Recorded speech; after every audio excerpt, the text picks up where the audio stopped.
tere! 1. juuni on lastekaitsepäev. Inimese elukaardi jälgides on lapsepõlv väga oluline aeg, mis lapse arenemist ja kujunemist mõjutab.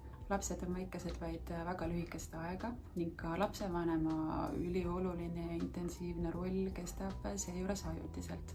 Laste jaoks on lapsevanemad kõige olulisemad täiskasvanud nende elus, kes nende arenemise ja kujunemise teekonda mõjutavad. Isikesed lapsed, eelkooliealised, koolilapsed kui teismelised vajavad lapsevanema tähelepanu, hoolitsust ja kohalolekut. Kiire elutempo juures on seda aega loomulikult raske leida.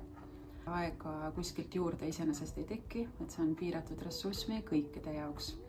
Seetõttu on väga oluline planeerida ja võtta aega lapse jaoks, kujundada ja luua seda suhet koos temaga ning teisalt ka see aeg, mis me võtame lapse jaoks, olla päriselt kohal. Last kaitseb sinu kohalolu ja tähelepanu. Selleks, et päriselt kohal olla, on oluline nutiseadmed ja ekraanid kinni panna lapsega tegelemise ajaks, kuulata last, piiluda tema sisemaailma, uurida, mis teda kõnetab, mis teda huvitab, rääkida omavahel oma huvidest, oma päevast, muredest, rõõmudest ning ka leida üks tegevus, mida teile meeldib lapsega koos teha, olgu selleks siis lugemine, õues jalutamine, küpsetamine, koos muusika kuulamine või midagi muud. Soovin teile kõigile ilusat lastekaitsepäeva!